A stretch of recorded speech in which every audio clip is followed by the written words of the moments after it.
Bienvenidos a un programa más de Conversando con, parte del Diálogos por un México con Desarrollo Inclusivo. Y el día de hoy tenemos una invitada muy especial, Ale Mondragón. Ale, muchas gracias por estar con nosotros. A ustedes, Pepe, por el espacio y para mí un placer hoy compartir desde mi escenario y mi profesión. Secretaria General de la Federación Nacional de Afidamento Femenil. Platícanos cómo es esta vida sindical, cómo es que te haces secretaria general. Pues mira, te cuento, la historia tiene justo en las épocas de COVID, en estos momentos que tuvimos, previo a que se diera el COVID, yo me reunía con mujeres lideresas sindicales del Estado de México que teníamos este planteamiento de conformarnos, unificarnos, cada quien desde su liderazgo sindical que hacemos nosotras en nuestro sector y cada una de nosotras con la intención de fortalecer sobre todo el liderazgo femenil en el sindicalismo de este país. Bien, o sea que cada una de las que pertenece a la federación en realidad participa en sindicatos diferentes. Así es, así es. Afidamento somos diversas mujeres de estructuras sindicales, confederaciones, federaciones y sindicatos, algunas independientes, otras también afiliadas a una confederación o a una federación, y pues unificadas en una sola intención, que es fortalecer, hacernos más visibles, pero respetando mucho nuestro escenario sindical. Claro. ¿Y qué tipo de actividades hacen precisamente para fortalecer esos liderazgos femeninos? Pues mira, de entrada lo primero que hicimos nosotros como mujeres, primero fue una escucha, generar estatutos que realmente estén hoy en el cumplimiento de una reforma laboral, porque si bien hoy está la parte de la proporcionalidad, entonces lo primero es que nosotros en nuestra estructura sindical tengamos esa congruencia. El ser hoy mujeres lideresas no excluye que también nosotros somos líderes para la parte de los hombres, que hay algunas líderes que son, por ejemplo, líderes mujeres sindicales de transportes que ven a transportistas. Entonces, bueno, con ese término de cada quien con su liderazgo y su parte responsable, lo que a nosotros nos hizo justo reunirnos fue buscar varios temas que padecemos el sector laboral en diferentes escenarios.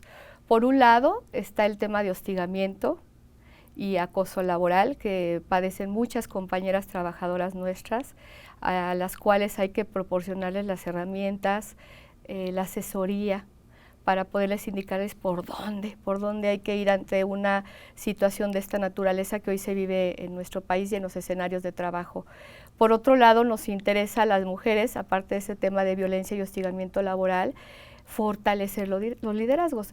Es decir, en cada empresa o en cada escenario hay mujeres que quisieran participar, porque esto se despertó un poquito con la reforma laboral, aunque ya viene de años atrás. Estamos hablando de pues, los 1800, 1900, o sea, no es algo nuevo, pero esto surge de la defensa de los derechos humanos, ¿no? Y de las mujeres hoy también. Entonces, fortalecer los liderazgos de las mujeres en las empresas, eso hoy nos llevó también a unirnos para capacitarlas, para darles las herramientas. Claro. Qué importante evitar que haya esa violencia y hostigamiento laboral. Es una tarea que tenemos que hacer hombres y mujeres para que no se dé en el ámbito del trabajo, en el ámbito de la vida diaria, ese tipo de conductas. Y qué bueno que esto se haga visible, porque es la manera en que le podremos poner fin, el que haya una manera de denunciar, que se sientan escuchadas, protegidas. ¿Tienen ustedes algún mecanismo para ayudar a estas mujeres que han sido víctimas de esa violencia o hostigamiento laboral? Mira, lo que hacemos nosotros es vincularnos directamente con los gobiernos. Al final, como líderes, tenemos nuestras estructuras o la atención en empresas que a veces son pues locales. Pueden estar en Querétaro, pueden estar en Monterrey y en Guadalajara, y nosotros tenemos que tener la capacidad, y por eso el sindicalismo tiene esa parte de la política, de poder generar un acercamiento con los gobiernos para saber qué tiene el gobierno, desde sus instancias, desde la Fiscalía, desde una Secretaría de la Mujer, ¿Qué programas tienen para acercárselos nosotros a nuestros compañeros y compañeras trabajadores? Entonces, lo interesante para nosotros ha sido vincularnos, bajar, para poder acercarles pues unidades móviles de atención, ¿no? Que eso hemos hecho. Hemos buscado promover con la Secretaría, sobre todo en el Estado de México y también aquí de la Ciudad de México, vincular la Secretaría de la Mujer qué programas tiene, capacitarlos ahora en los temas de masculinidades también. Y nuestro trabajo es llevar esa parte de cómo acercarme, cómo denunciar, cómo no tener miedo, cómo no me corran, porque mi supervisor es el que me acosa y yo necesito denunciar y que eso no ponga en juego mi trabajo. Entonces, el afidamento femenil lo que hace es hoy, primero las lideresas, formarnos, tener las herramientas para bajar también y dárselas a las compañeras y compañeros trabajadores. Sí, qué importante que acerquen ese tipo de herramientas. ¿Qué dirías que hace falta en el país para que podamos como país pensar en poder erradicar ese tipo de conductas, el que no haya violencia, el que no haya ese acoso laboral en las empresas, en las instituciones? Mira, pienso yo lo siguiente, ¿no? Bueno, no soy una persona tan adulta ni tan jovencita, pero yo sí creo que estamos en un México diferente, en un México hoy con el reto, sobre todo, de ser inclusivos, con temas de género muy importantes y muy interesantes, que ya no se vale estar pensando con conceptos que anteriormente se tenían en una historia y en una cultura, y hoy son diferentes, ¿no? Empezando por temas también de la visibilidad de las mujeres y la participación de nosotras en la empresa, quitar las brechas salariales que todavía existen. Entonces, lo que a nosotros nos compete y que yo sí creo que hace falta, ¿no? Para que este México, pues es desde, yo lo diría desde los jóvenes, desde la misma formación que se da en la academia, en la universidad, en los escenarios que hoy tienen en las redes sociales, también es bien importante que ellos busquen los espacios, no solamente, y lo digo así, a mí me pasa como líder sindical, los jóvenes siempre ven a la empresa, no ven al sindicato, porque existe todavía un paradigma de que los sindicatos somos personas con cierto patrón, y mírame, ¿no? Yo soy una mujer profesional, hay muchos líderes hoy, mujeres y hombres profesionales que crecimos en el campo, que hemos estudiado para defender los derechos de las y los trabajadores de México. Bueno, nosotros como Coparmex también somos sindicato, somos un sindicato patronal. Así es, patronal, justo. Entonces, a veces todo esto, yo sí creo que las nuevas generaciones no lo saben. Yo cuando platico con muchos jóvenes y les digo, ¿dónde te ves trabajando? Generalmente los ves en otros, pocos te dicen, y me gustaría participar en un sindicato, y me gustaría ser administrador o la parte de derecho dentro de un sindicato, generalmente es en despachos. Entonces, todavía nos falta mucho en la cultura que tenemos de quitar criterios que han hecho mucho daño. Claro. Coincidimos en ese objetivo de cerrar las brechas salariales. Sí. Todavía es muy presente en las empresas de todos los sectores y de todas las regiones.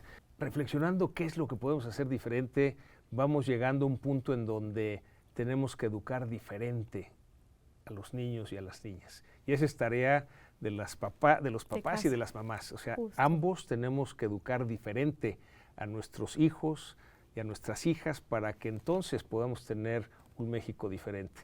Luego abordaremos ese tema con los jóvenes, sí, a ver ellos qué opinan de esta parte. Será interesante, sí, estoy de acuerdo contigo, Pepe.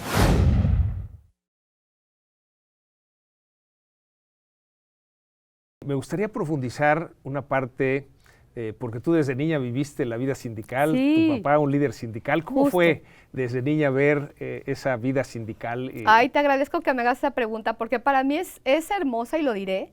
Yo, bueno, crecí justo con mi señor padre es José Luis Mondragón, y es un gran líder, lo digo porque aparte él es un líder que estudió, que también estudió filosofía, estudió antropología, filosófica, pedagogía para ser líder y tener un liderazgo diferente. Entonces, esta cuna, pues yo desde muy chiquitita, yo te puedo decir, acordarme en escenas que tengo de niña, donde me llevaban a pues asambleas, auditorios donde había más de 200, 300 personas y yo veía a mi padre al frente en un escenario con una mesa y él siendo uno de los 5 o 7 integrantes que conformaban esa mesa, y a mí nada más me decían, siéntate ahí en esa sillita, y yo no entendía nada. O sea, una niña de 8 años, yo oía gritos, escuchaba por ahí comentarios de no se vale, si se puede y demás. Entonces, vivía esos momentos que sí te van formando, te hacen quedarte quietecita,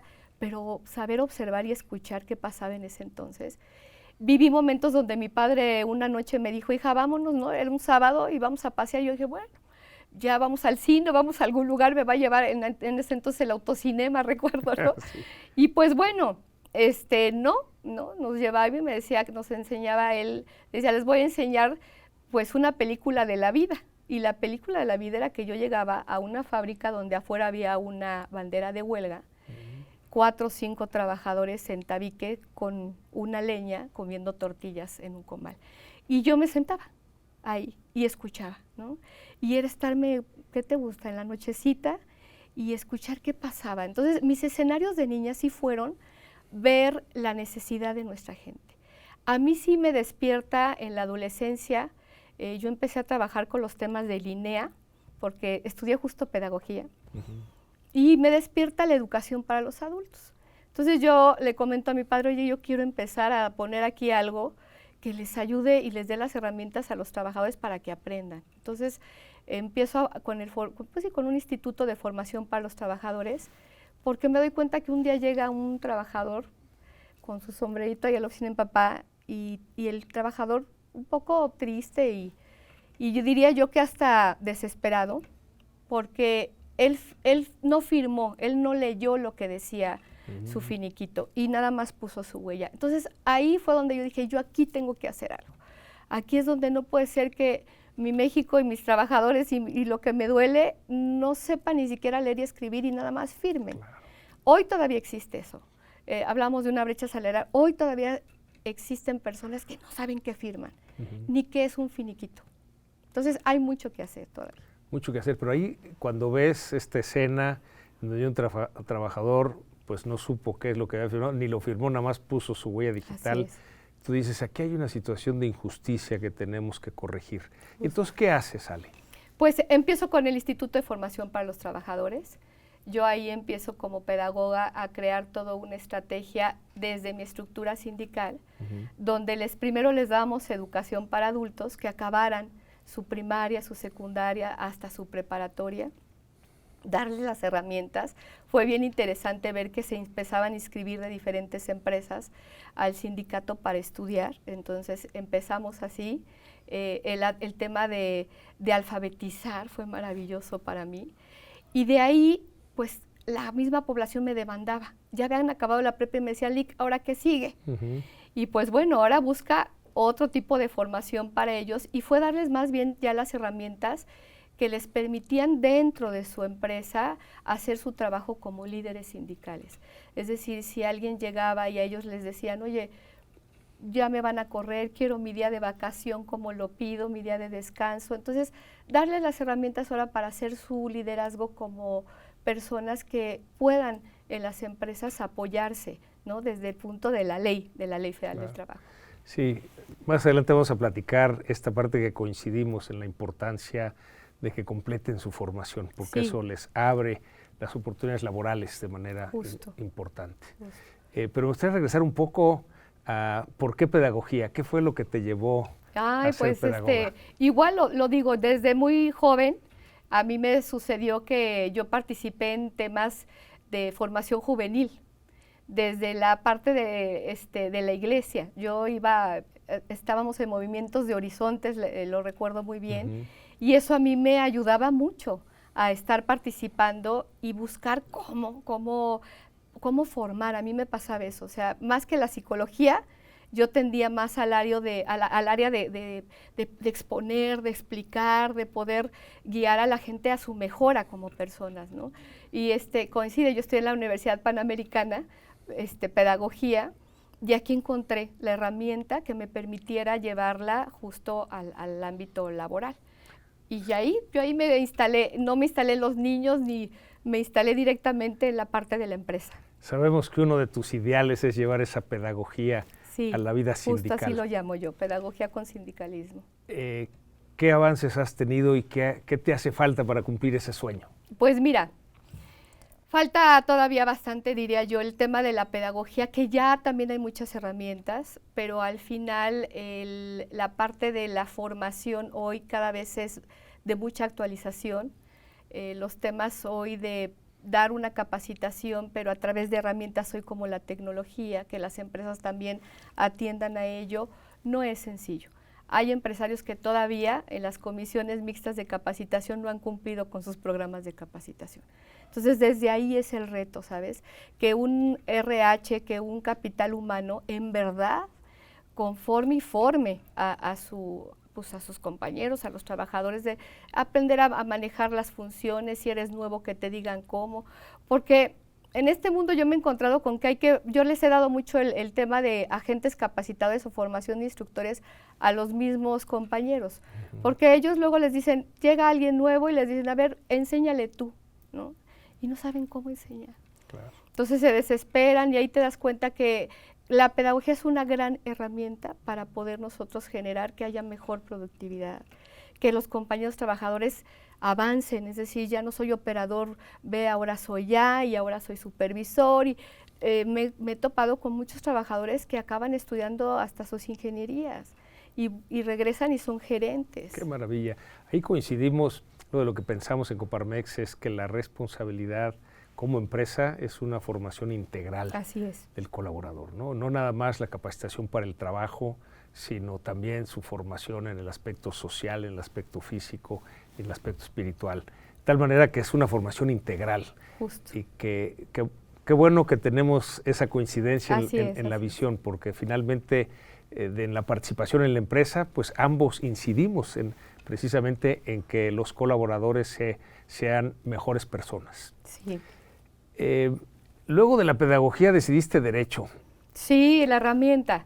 ¿Por qué? Pues es que es muy importante. Ahorita, mira, cuando uno se enfrenta a la Ley Federal del Trabajo, y aquí la tienes y ves los artículos y los términos, me pasó que yo empecé a estudiar mi maestría en Derecho y es bien complicado porque por acá la pedagogía te enseña que Estado significa una cosa y de repente acá Estado en el Derecho significa otra cosa. Entonces, es la herramienta. Para mí es una herramienta, en verdad, el Derecho. Estoy justo en ese proceso.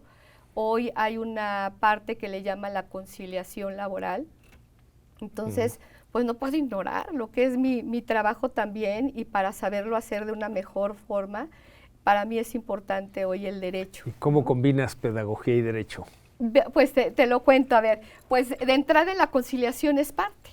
O sea, en la conciliación tenemos que combinar la parte de la programación neurolingüística, llegar a que el conflicto, ¿no? El pleito, la molestia, la parte donde el patrón y el trabajador están molestos, tienes que empezar a escuchar a las personas. Entonces es la parte de la persona.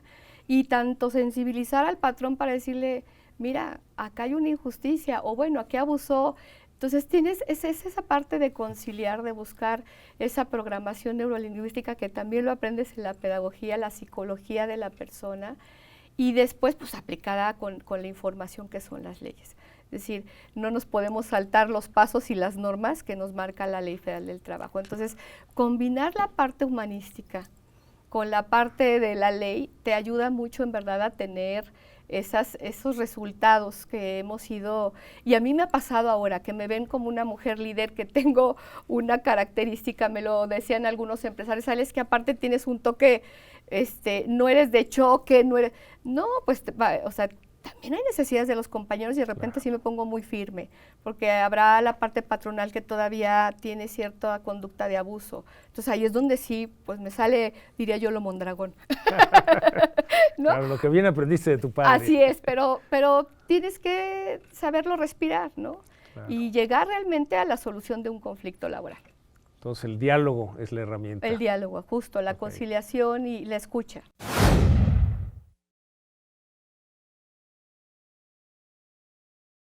Ahora, me gustaría comentarte algo de lo que estamos trabajando en Coparmex para poder tocar algunos de los temas que nos has compartido. Gracias, y que se relacionan.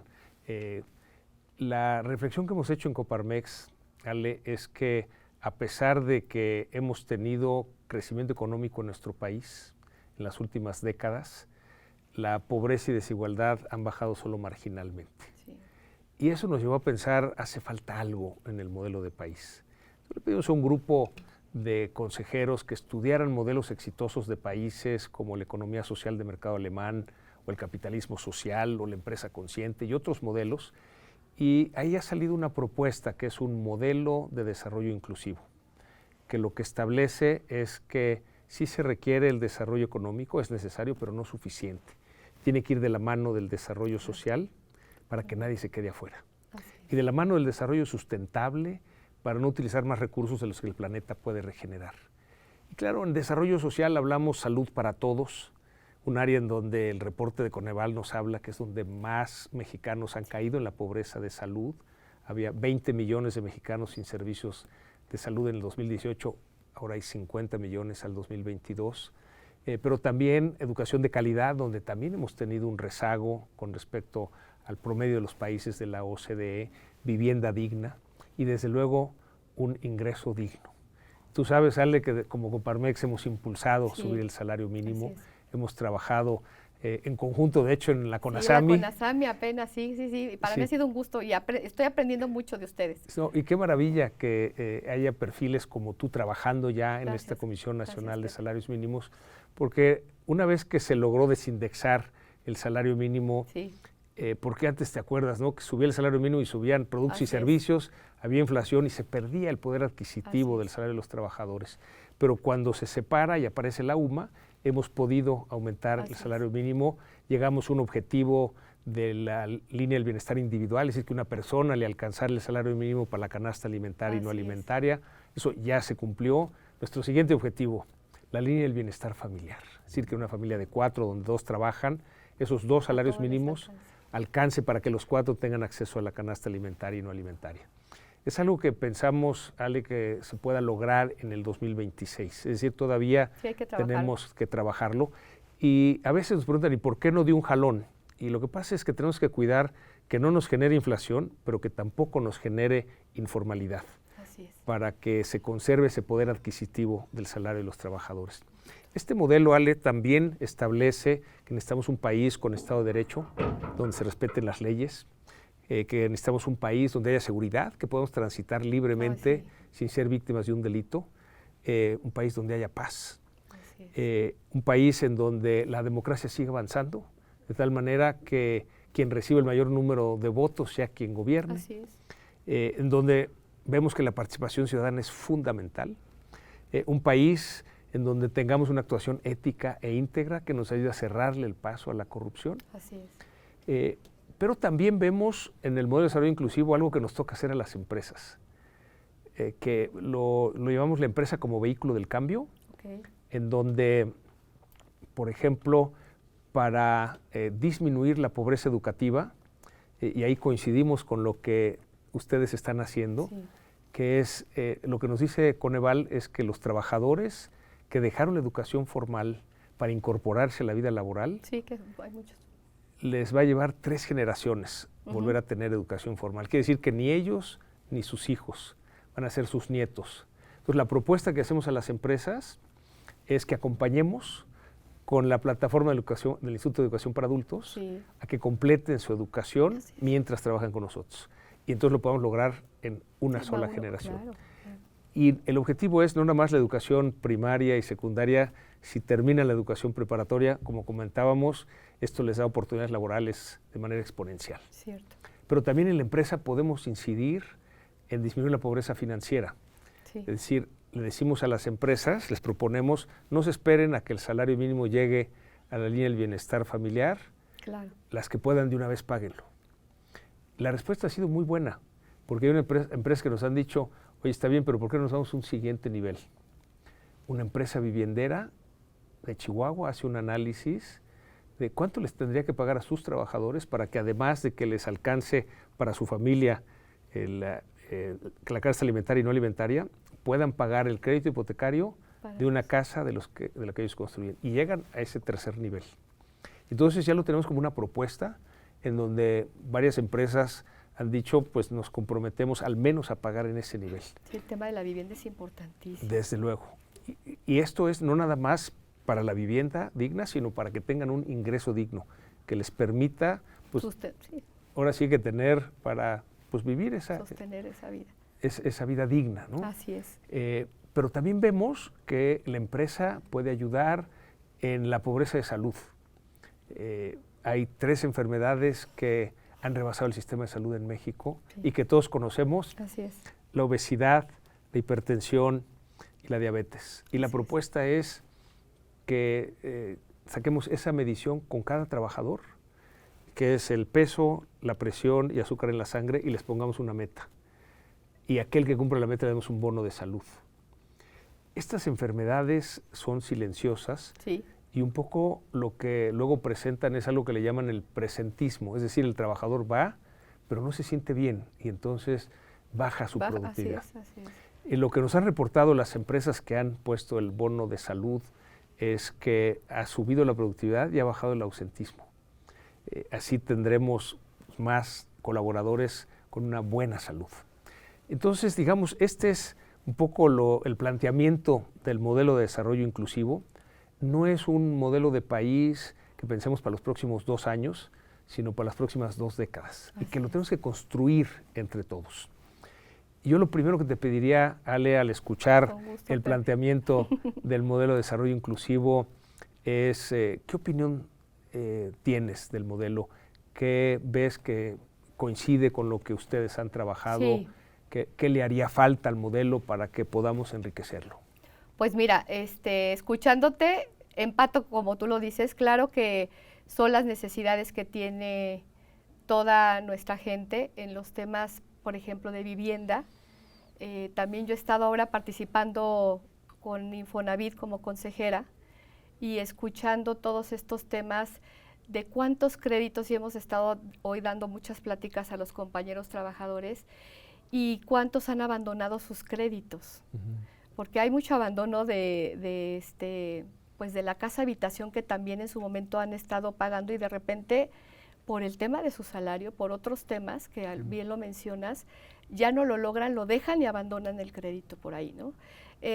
Tiene que ver el abandono del hogar de los trabajadores también como con esas casas que en su momento se construyeron únicamente para, yo diría, sí por un tema nada más de venta, tema mercantil, donde diferentes constructoras hicieron casas que pues hoy al trabajador le está costando más vivir en ellas, donde falta drenaje. Muy lejos, que el transporte es difícil, que no hay drenaje. 2 horas les lleva para llegar a su empresa. Entonces, todos esos temas de redensificación, todo lo que es hoy, y la parte de relocalizarles, ¿no? Sería ideal, ¿no? Que yo esté cerca de mi trabajo y no me lleve tantas horas.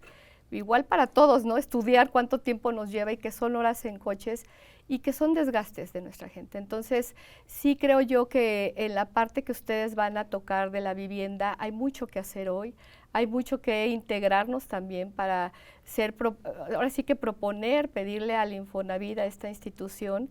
Ahí es donde hay que entrar a participar para ver cómo lograr, que bueno que los empresarios y algunos empresarios están haciendo estos temas, se vienen, ¿no? Por ahí comentan que vienen nuevas empresas para este país, por ahí escuchaba yo de 490 empresas van a ingresar al país y que buscan que justo esta parte estén cumpliendo, ¿no? Entonces, bueno, ese es un lado, la parte de la salud también es bien importante. Sí, te detengo un poquito para profundizar en la vivienda. Sí. Porque el Infonavit es un organismo tripartita en donde trabajadores, empleadores y el gobierno participamos en los distintos órganos de gobierno, en el Consejo, en la Asamblea. Y ahí es donde por 50 años el Infonavit ha sido un mecanismo que ayuda a tener esa vivienda digna. Y yo creo que esta parte del abandono de vivienda lo tenemos que atender ahí en el Consejo del Infonavit. Pero también, si observas, la construcción de vivienda económica ha caído. Sí. Había un mecanismo de subsidio a los trabajadores para que les alcanzara a pagar. Ese subsidio se quitó en esta administración y lo que ha generado es que al trabajador ya no le alcanza pagar a pagar esa vivienda. Entonces, a lo mejor es algo que podemos hacer dentro del Infonavit para lograr que se haga nuevamente esa vivienda más económica y que exista por parte del programa de gobierno ese subsidio, desde luego por parte del Infonavit, para que pues puedan tener esa vivienda y no nada más sea vivienda media, sino que también empecemos con esa. Así es, con ese planteamiento de una vivienda digna. Lo que acabas de comentar es muy cierto, ¿no? Y por el otro lado, pues en el tema de salud, hace 2 semanas el Senado aprobó el nuevo tabulador de enfermedades. Ya tenemos, ¿no?, más de 190 enfermedades, estábamos en 162, y hoy teniendo ya un nuevo tabulador donde se consideran enfermedades de los problemas que era la norma 035. Yo les decía que yo tenía muchas compañeras trabajadoras con problemas de fibromialgia, ¿no? Que son enfermedades por problemas emocionales. Entonces, a veces decíamos, ay, esa trabajadora está floja y no quiere y no tiene nada. No, si es una patología, un problema que traen, que a veces no lo vemos como tal. Y bueno, todo esto es bien interesante hoy. Las empresas requieren, yo también lo he dicho mucho, que aparte de la parte médica, es la parte hoy psicológica. Claro. Algo que a lo mejor antes no veíamos, ¿no? Hoy no, pero y la pandemia nos hizo... El manejo del estrés, ¿no? Claro. Yo tengo compañeros que, en verdad, el tema de la dermatitis es por un tema de estrés muchas veces, ¿no? Los temas gástricos son a veces por los estreses, que tienes que cumplir con un margen de producción en tanto tiempo, con estas cargas. Entonces, pues hay que saber hoy darles las herramientas. Creo que esta parte que ustedes van a empezar a trabajar, hay que apegarla mucho, ¿no?, a la realidad.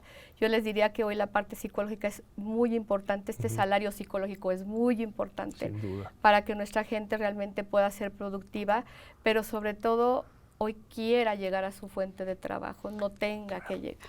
Además, consideramos importante que todos los colaboradores, todos los trabajadores puedan salir a tiempo para que estén en su casa con su familia, con sus hijos, tengan tiempo de hacer ejercicio. Justo. Ese descanso es lo que les permitirá ser productivos al día siguiente. Y hay una mala costumbre en muchas empresas y en dependencias de gobierno de que no te puedes ir hasta que no se vaya el jefe, ¿no? Que eso hace tremendamente improductivo a la organización, a las personas, y que tenemos que romper con esos patrones. Así es, así. Yo creo que todavía hay mucho que trabajar por la parte de la salud y sobre todo en estos, te digo que todavía hay mucha cultura que estamos rezagados para la época, para lo que hoy nos está demandando, y también para considerar las realidades, porque si bien nos está empujando la tecnología, pero también tenemos un rezago en comunicación, y me refiero a transporte, ¿no?, a la seguridad que tú comentas. Entonces, son muchas acciones que necesitamos sí manejar, sí compartir, pero en una responsabilidad, yo lo siempre he hecho tripartita. Claro. Los empresarios, la parte de los compañeros trabajadores y el gobierno. Insistir a los gobiernos, los que sean, que hagan lo que tienen que hacer.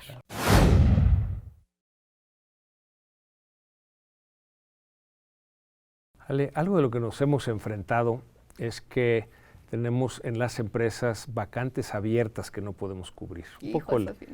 El estimado que tenemos es que hay entre 1.200.000 y 1.600.000 vacantes abiertas que no podemos cubrir, y esto es en todos los sectores y en todas las regiones. Y preocupados de, bueno, qué es lo que pasa y buscando causas, el IMCO nos ayudó con el Instituto Mexicano de la Competitividad con un estudio que refleja que, bueno, hay 6 millones de mexicanos que quisieran trabajar si cambiaran las condiciones. Sí. Y nos dicen, ¿qué es lo que tiene que cambiar? Tenemos que ser más flexibles. Ese es un tema. Pero en particular, y quiero pedir tu opinión, hay 3 millones de mujeres que nos dicen que podrían trabajar si en las empresas tuviéramos guarderías. Así es, pues no las quitaron. Si hubiera espacio en las guarderías del Seguro Social, si hubiera escuelas de tiempo completo. Así es. ¿Qué piensas, Ale? Pues sí, es que es la realidad. Al final las mujeres, y con la pandemia se alteró esto más. Es decir, yo hoy hablaba con una trabajadora, me decía, Lick, 54 años, hace 2 semanas me quitaron mi trabajo porque tengo una un tema médico que al final le entregó 14 años de su vida a la empresa. Tiene hoy un problema pulmonar que tiene que ver también con el desarrollo que tuvo de su trabajo, porque al final la exhibición con químicos, todo eso sí les afecta a la larga a nuestros compañeros. Claro. Y ella me decía esto, ¿no? Ahorita comentando un poquito lo que me dices. Aparte tengo pues un salario que no me alcanza, me decía, estoy vendiendo hoy comida en la calle, ¿no? Pero no me alcanza, porque aparte falleció mi papá, mi mamá. Entonces tú oyes cada historia y dices, ¿cómo ayudar a nuestra gente? Entonces yo le decía, bueno, desde la parte sindical dije, dame oportunidad. Y hoy hay esto que estás diciendo, una alta rotación y una falta de talento. Por ahí yo también estaba escuchando que hay más o menos un 62% de rotación que traemos muy alto, falta de talento. Yo digo, hay tantos jóvenes, pero es lo que te digo, es cambiar la cultura y el chip de muchos jóvenes que hoy, no sé, hay un concepto de desigualdad del trabajo en ellos, ¿no? Que yo, ¿por qué voy a empezar haciendo esto? Pero así se empieza a trabajar, claro. Así es como así se empezamos nace, a trabajar. Así empezamos todos a trabajar. Entonces, sí es importante porque si tú trabajas desde la base, sabes cómo dar indicaciones, claro. Sabes qué le costó a tu empresa y sabes realmente las cosas como son, desde que tú empieces desde lo más sencillo, ¿no? Claro. Entonces, sí es importante el talento. Hoy yo también estaba buscando qué está pasando. Quisiera decir un tema que yo también creo que hoy a los jóvenes se les ha estado reclutando en una Guardia Nacional que ofrece también un tipo de sueldo fijo, ofrece un tema de seguro de vida. O sea, hay ahora diferentes formas de emplear a tantos jóvenes que también antes se iban al sector laboral, a la manufactura, a otro tipo, al transporte, como decía, al servicio, al comercio, y que ahora no, ¿no? Entonces, tenemos un reto. Sí. Tenemos un reto. Si no trabajan en una empresa, en una organización, porque están en la Guardia Nacional, pues está bien, finalmente tienen un empleo y pues si eso es algo que les llama la atención, yo creo que vale la pena. Un poco lo que nos inquieta es aquellos jóvenes que no trabajan, sí. que no quieren trabajar. Igual, al rato les preguntamos acá a nuestros jóvenes qué es lo que pasa, por qué no tienen, digamos, esa disponibilidad para trabajar o qué tendría que cambiar en las empresas, en las organizaciones para que quisieran que les dejen trabajar. La puerta, ¿no?, abierta. Yo también siempre se los he dicho, a veces son muchos requisitos para ellos. Y también el mundo que ellos inician también requieren de la experiencia, no pedirles ya experiencia. En algún momento escuché que ahora muchos de ellos, muchos jóvenes, ahora lo que tienen que hacer ya desde muy temprana edad es trabajar y ya empezar a ser hasta empresarios, ¿no? Sí, y entonces yo creo que sí, ese es su mundo. O sea, al final ellos ya también tienen que visibilizarse como empresarios, estando en el estudio para ser profesionales, ¿no? El que quieran emprender es algo que necesita el país, sí, así justo, es que lo aplaudimos definitivamente. Justo. Entonces yo también creo que hay mucho que hacer, hay que rescatar también, pues a los adultos mayores también pueden hoy volver, ¿no? Hay empresas que lo hacen, sí, que tienen el tema de adultos mayores que puedan darles cierto trabajo, porque también estamos teniendo los problemas con pensiones y demás. Claro. Entonces, adultos mayores, personas con discapacidad, así es. Migrantes, refugiados. Acabas de decir algo bien importante. Yo ahorita un poco celebraba, hace poco observaba la parte de la Secretaría del Trabajo y ya empieza a ver la apertura hacia los migrantes, ¿no? No, es un fenómeno que hoy lo estamos viviendo ya muy cercano, todos, ¿no? Cuando salimos de casa, cuando vamos en algún lugar, hoy me impresiona en algunas zonas industriales ver a tanto migrante. Por ahí yo tengo hasta empresarios que están buscando contratarlos y hay que saber tener esas leyes y esos mecanismos que todavía nos faltan. Sí, tenemos una consejería delegada para migrantes en Coparmex para acompañarlos a que completen los trámites en migración y en el SAT y se puedan incorporar a la vida laboral. Tenemos, eso es muy bueno.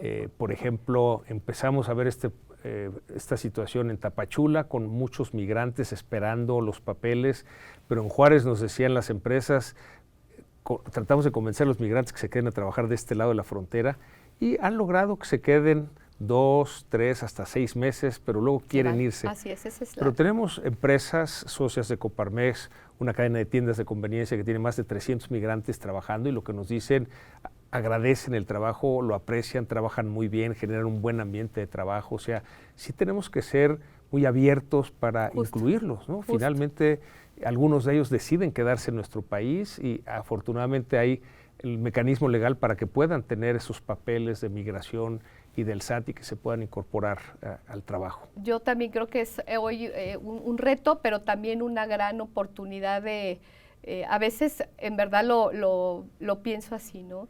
Si antes íbamos y éramos poblaciones indígenas, ¿no? Claro. De aquí para allá, olmecas, no, no sé, en la historia yo digo, y ahora está pasando, pero a esta época, ¿no? Claro. ¿Por qué no tener esa capacidad de integrarnos, de resolver, de dar trabajo, de hacerlos comunidad hoy, ¿no? Entonces volvemos a tener un fenómeno hoy muy, claro, muy importante. Que en realidad va en ese objetivo del modelo de desarrollo inclusivo, tenemos que incluir a todos. Tiene que ser México un país donde todos quepamos. Justo.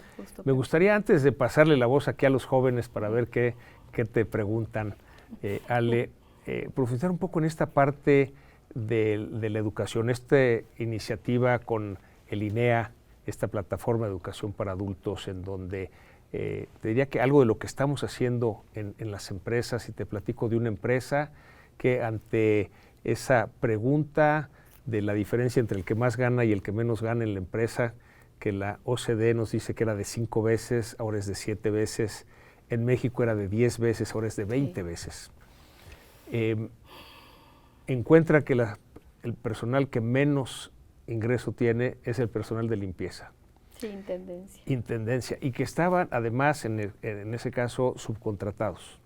Sí, es y entonces, digo, es permitido por la ley porque se puede subcontratar todo aquello que no es parte del negocio central, pero esta empresa propone contratarlos directamente en nómina. Le costaba a la empresa el equivalente de 2 salarios mínimos, pero al bolsillo del trabajador llegaba a un salario mínimo. Y entonces propone contratarlos en nómina con 2 salarios mínimos, lo que significa pues un 100% de aumento para el trabajador. Claro, beneficio grande. Prácticamente el mismo costo empresa. Y lo que empieza a darse en esa empresa es un fenómeno interesante porque les permite un cambio de vida, y eso combinado con acompañarlos a completar sus estudios, algunos de ellos eran analfabetas. A la hora que los contratan por nómina y los llevan al cajero a enseñarles cómo sacar el dinero, la persona que los lleva se da cuenta que no es que no sepan dónde picarles, sino que había algunos que no sabían leer.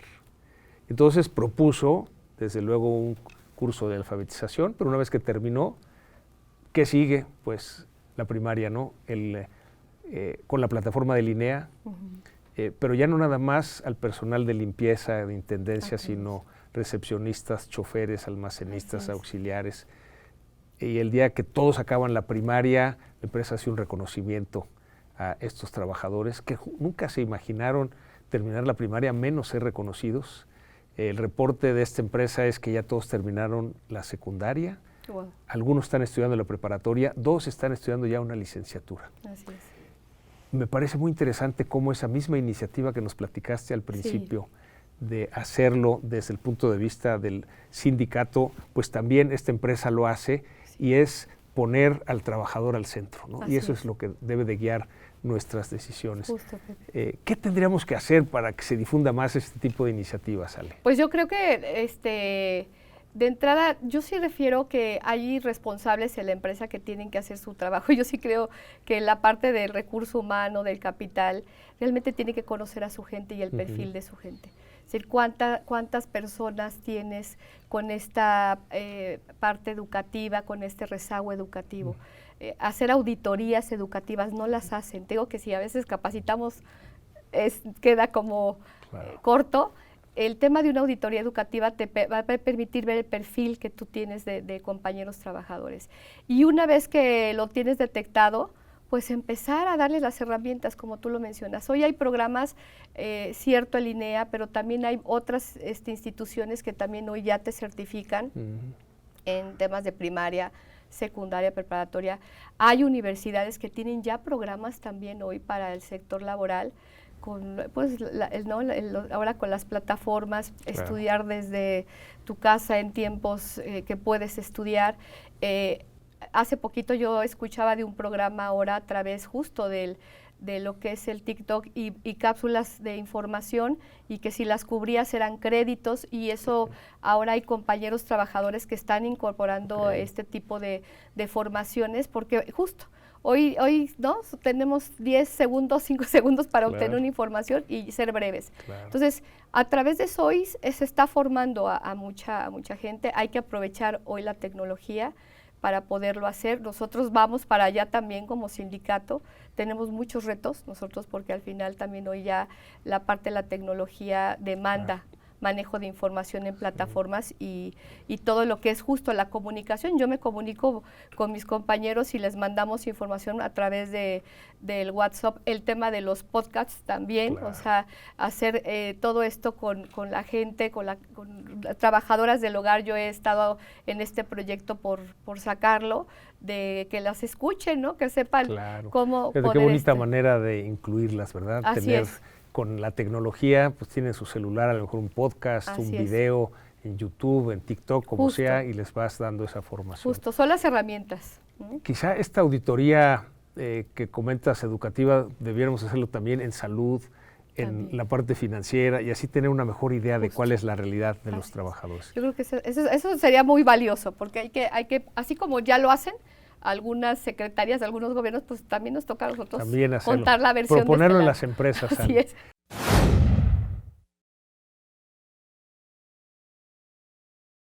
Oye, ¿te parece si le pasamos adelante, la voz Pepe, a los jóvenes? Dispuestos a escucharlos. ¿Qué preguntas tienen, jóvenes? Por favor, pasamos las cámaras acá. Hola, buenas tardes. Pues yo primero quería preguntar, comentaban de todo esto del rendimiento del profesionista, que puede ser que baje al vivir muy lejos de su trabajo o al estar muchas horas ahí. ¿Ustedes cómo podrían hacer para que esas cosas ya no estén presentes y que no baje el rendimiento del trabajador? Interesante, Ale. ¿Qué podríamos hacer? Pues mira, yo te voy a comentar lo que a mí me ha sucedido. Yo tengo, por ejemplo, empresas donde asisten a Tepozotlán, por donde es Tepozotlán, ¿no?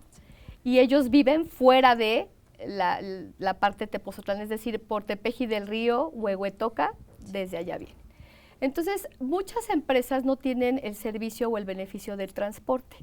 Entonces, ahí nos toca a nosotros ver qué podemos ayudar para que en lugar de agarrar el transporte y esperar las filas a las 4 de la mañana para que pasen por ellos, porque imagínate, son diferentes turnos.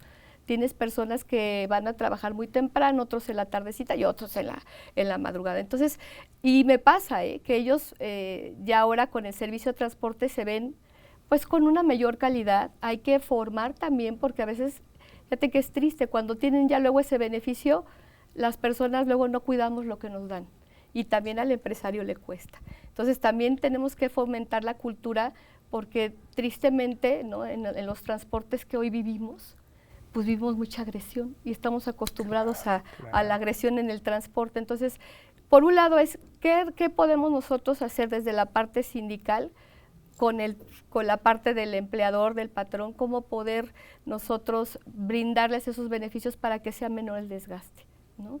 Eso es, en mi caso, buscar el tema del servicio del transporte. Por otro lado, justo lo acaban de comentar, hay empresas que te dicen hasta las 2:10 sales, y a lo mejor ya acabó el proceso a 1 hora, y en verdad la mentalidad del patrón es no te puedes mover porque me vas a causar desorden, y podrían irse a un área verde donde a lo mejor podrían mientras leer un libro. Tenemos que cambiar esas culturas de creer que nuestra gente mientras va a deshacer dentro de la empresa, pero si les diéramos las herramientas podría pasar esa calidad de vida. Oye, ahorita estoy acordando de una empresa que fui a visitar, que está en Guadalajara, en las afueras de Guadalajara, tiene 6 distintas rutas de transporte, tiene una guardería dentro de la empresa, entran a las 7:30 de la mañana, pero si tú llegas antes de las 7:30 hay desayuno. A las 7:30 se levanta para que llegues puntual. Desde luego ahí comen, tienen espacios verdes, tienen gimnasio, tienen biblioteca. tienen servicio interesante de lavandería para que no pierdan su tiempo, pueden llevar ahí su ropa, se las lavan para que saliendo vayan a su casa, estén con sus hijos, con su familia. Entonces, esa es parte de una nueva cultura laboral que tenemos que difundir para que sea una mejor calidad de vida. Es calidad de vida, y en tu ambiente de trabajo sería lo mejor, o sea, que la mayoría de los empleados y que también la parte del trabajador lo cuide, porque aquí es reciprocidad, ¿no? Tú das, yo cuido, yo te doy, tú cuidas, tú me cuidas, y yo creo que eso sería muy diferente en los ambientes de trabajo en nuestro país. Claro. Sí, totalmente. ¿Otra pregunta? Yo tengo una pregunta acerca de la parte migratoria. Claramente está la parte migratoria no tan positiva, pero también está la otra parte migratoria, que son los nuevos llamados nómadas digitales. Y en esto que también es un poco de injusticia social para el trabajador mexicano, ya que de alguna manera no sé qué estén haciendo ustedes al respecto, pero no se ha como abarcado suficiente ese tema, porque llegan a colonias de su agrado y llegan y pues obviamente aumenta la renta, aumenta la comida, aumenta la estancia, aumenta el estacionamiento. Entonces, en esa parte migratoria, ¿qué es lo que ustedes están haciendo o cómo se ve el panorama? ¿Qué dirías, Ale? Hijo, qué interesante. Para mí te puedo decir que desde mi sector quizás no lo tengo tanto, o sea, el perfil de nosotros es diferente a nivel operativo, pero en otros niveles sí he escuchado toda esta parte que tú comentas. Entonces, pues es que falta regular, sí. Diría, faltan leyes. Todas estas situaciones que hoy estamos viviendo nos están invitando para participar.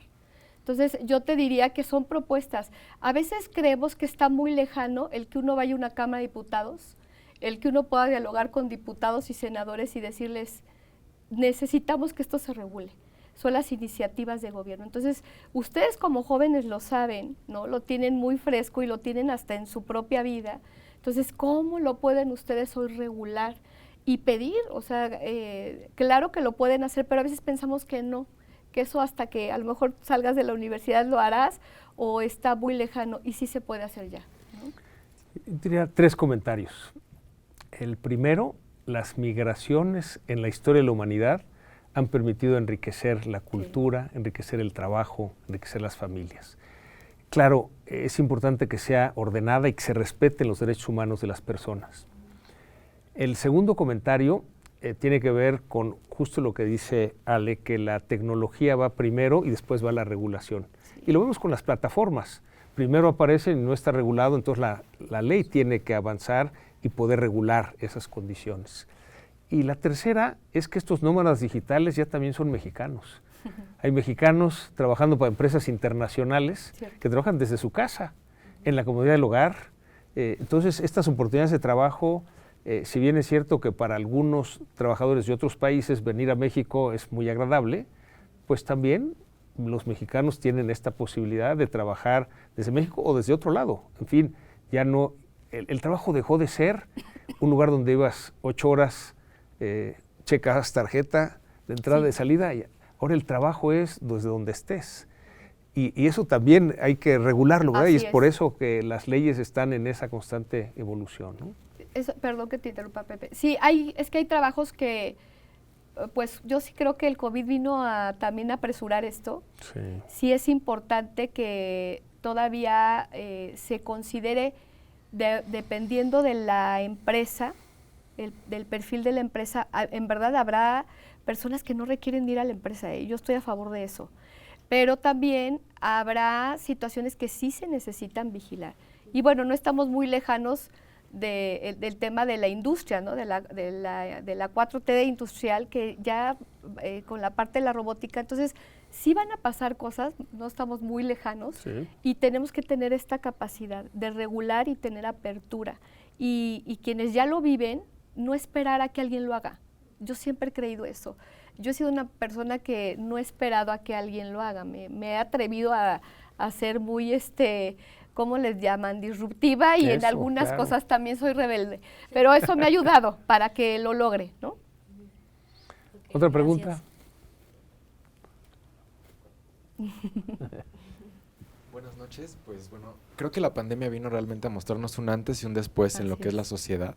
A mí me gustaría preguntarles, ¿ustedes creen que con la pandemia hubo un cambio como tal o creen que sigue la desigualdad en cuestiones laborales? Porque hemos visto que en algunas empresas como que se han encargado de hacer que sea más divertido el hecho de ir a trabajar a la empresa o preocuparse más por la salud mental de algunos de sus trabajadores, porque desafortunadamente para la pandemia fue muy difícil para muchas personas, ¿no?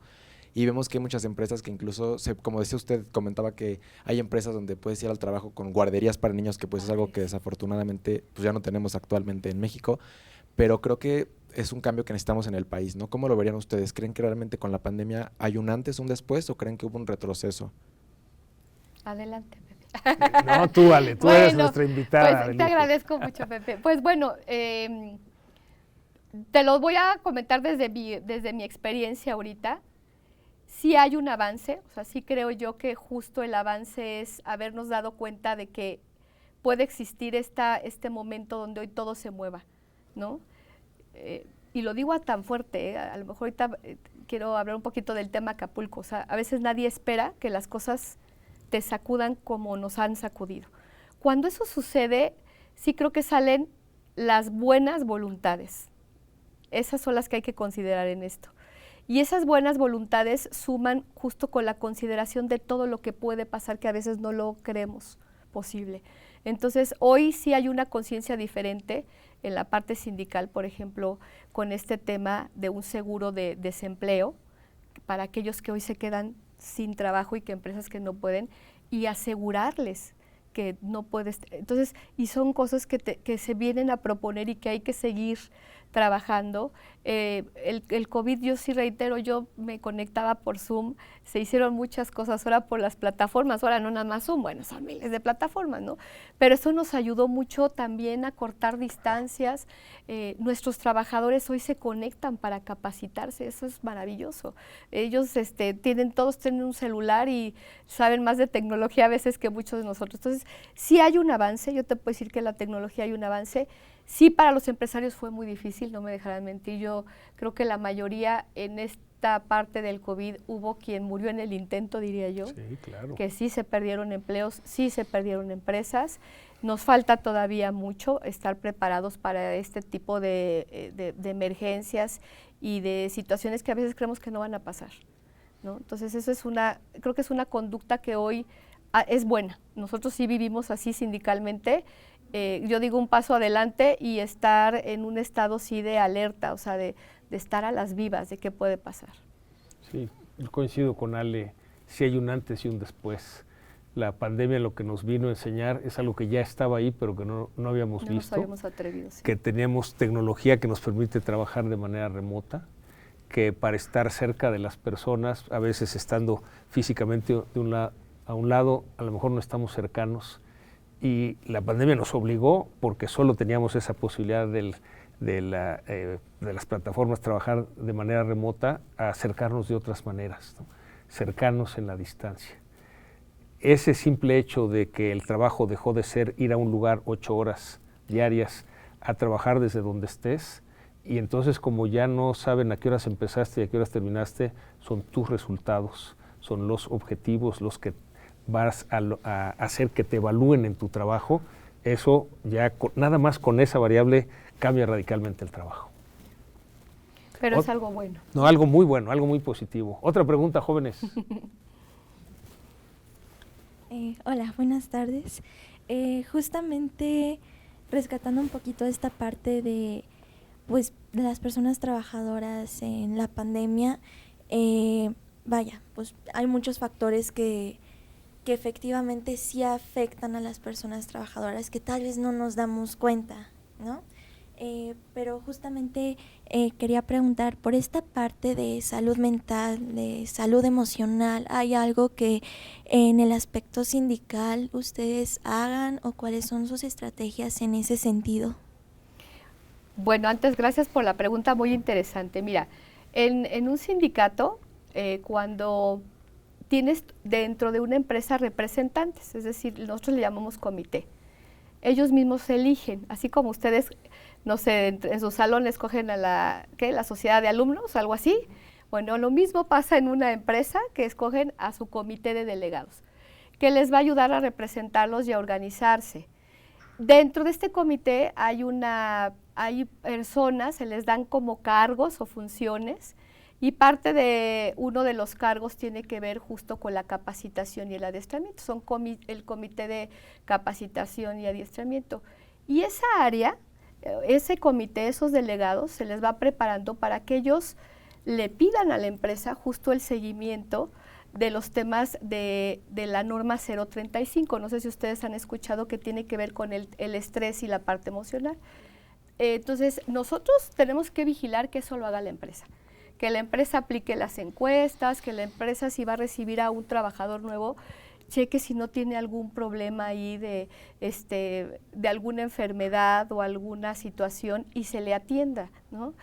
Tenemos muchos problemas, yo les puedo decir también, de adicciones en las empresas, que eso tiene que ver con una conducta de estrés, ¿no? O con una conducta que psicológicamente algo está pasando con el compañero. Entonces, todo esto yo te puedo decir que veo problemas, y lo digo así, ¿no? De temas de marihuana, si esconden en las cajas de los baños las pastillas, si sale un compañero del baño y ya fumó. Entonces, todo esto tiene que ver, aparte de que la empresa tendrá sus políticas, dicen a este se le rescinde el contrato, ¿qué tenemos que hacer nosotros ahí? Entonces, sí, la parte sindical tiene que buscar que por un lado la empresa cumpla con estas baterías, ese profesional dentro de la empresa que revise qué está pasando con el estrés laboral, y nosotros pues pedirlo, estar muy vigilantes de eso como sindicatos.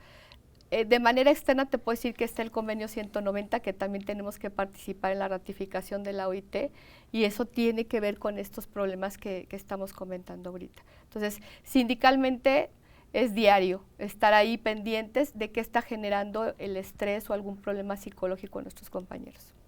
Sí, pues muchas gracias, jóvenes, por participar, por las preguntas que nos hacen. Muchas gracias, Pepe, un placer, Ale, un gusto y gracias. Muchas gracias por enriquecer compartir este diálogo con esta perspectiva sindical que finalmente nos lleva a que en la empresa tenemos que poner al trabajador al centro, ¿no? Y tanto en la parte sindical como la parte patronal, trabajando poniendo al trabajador al centro, podremos realmente lograr mejores resultados dentro de este enfoque humanista de las empresas. Pues nuevamente, gracias a ustedes, muy gracias agradecido, por el espacio. Muchas gracias. Muy agradecido que nos hayas acompañado, y esto fue un capítulo más de Conversando con, parte de Diálogos por un México con Desarrollo Inclusivo. Muchas gracias por acompañarnos.